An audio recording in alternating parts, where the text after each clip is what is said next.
السلام عليكم ورحمة الله وبركاته. ازيكم حبايبي؟ عاملين ايه؟ صباحكم مشرق بنور الله. اللهم صل وسلم وزد وبارك على سيدنا محمد في كل نفس ووقت وحين وفي الملأ الأعلى إلى يوم الدين. تعالوا كده النهاردة خدكم جولة عند بتاع الفطير. النهاردة مش في مطبخنا، النهاردة كده عند فطير الكنافة.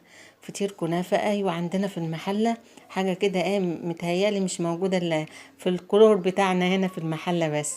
هنا حاجة اسمها فطير كنافة، ممكن تحشيه سكر ومكسرات، ممكن تحشيه لحمة مفرومة، ممكن تحشيه عجوة، ممكن تحشيه أكنه بيتزا جبن.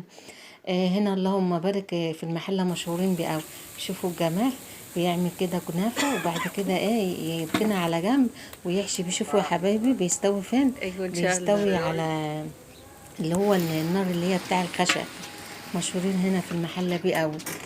هنا حبايبي بقى ايه بيعمل كنافة كده ويقوم راكنها على جنب، ويقوم جاي بقى ايه عامل تاني أرضية كده، بحيث هي دي بقى اللي تشيل الحشوة، وفي نفس الوقت يقوم حاشيها بالكنافة، بحيث تيجي تاكلي لقمة الفطير كده تحس انها ما شاء الله عليها ملحمة معاكي كده، وقلبها بيندخ من الكنافة اللي حطها جوه منه.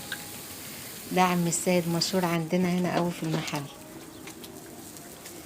شوفوا جماله، بيصبها ما شاء الله اكنه بيعمل بيليسها كده سبحان الله عشان يعمل منها ارضيه شبيهه، هي شبيهه بعجينه الكريب او عجينه التوكه اللي انا عملتها معاكم قبل كده. كانت امي الله يرحمها بتعملها لنا على عين البوتاجاز، شبيهه من بكده، بس اللي بتختلف بقى بكده ايه ان دي بتبقى محشيه بقى الكنافه، لكن اللي انا عاملاها معاكم كانت بتبقى محشيه مكسرات. شوفوا ما شاء الله اللهم بارك، قلبها اهو. هيقوم بقى جاي اللي حط لها الماده الدهنيه بتاعها. هي الماده الدهنيه يعني الفطيره زي دي بتاخد 2 كيلو دقيق، بتاخد كيلو الا ربع زيت. الحشوه بقى زي ما قلت لك حلو حادق، انت تشوفي الزيت تقولي ده كتير، بس هو مش كتير على الكميه دي ما شاء الله. هو عباره عن عشه كده عامل فيها الفرن اللي هو بتاع زمان ده، اللي بيولع بالبتاع بالخشب. اللهم صل على سيدنا محمد. شوفوا حبايب الكنافه اللي قلت لكم عليها، بيحطها بقى من جوه عشان دي اللي تشيل معاه تشيل معاه الحشو. ربنا يعين كل واحد على حاله ويرزق الجميع من فضله. شوفوا بقى كده بيحط الحشوه اللي هي بتبقى عباره عن سكر وزبيب وجوز هند وسوداني وفانيليا ديت كحلو. في برضو حلو ان انت ممكن تحشيها عجوه وتحشيها بقى ايه اي حاجه انت عاوزاها. اللهم بارك، بتبقى تحفه قوي.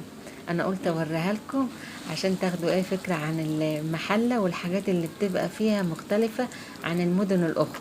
قولوا لي بقى في التعليقات انتوا عندكم فطير او حاجه شبه كده ولا لا. يا رب النهارده كده الفيديو يكون عجبكم، ما تنسونوش باللايك والاشتراك يا حبايبي، والكلمه الحلوه والدعوه الحلوه. الله يجازيكم كل خير يا رب ولكم بالمثل.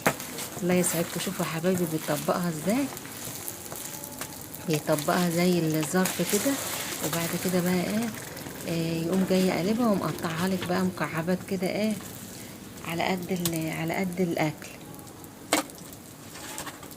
ما شاء الله حاجه كده ايه اللهم بارك. يا رب يا حبايبي النهارده الفيديو يكون عجبكم، هتلاقوا في حاجه مختلفه وممتعه. انا من مدينه المحله، لو ما كنتش قلت لكم قبل كده يعني المحله الكبرى.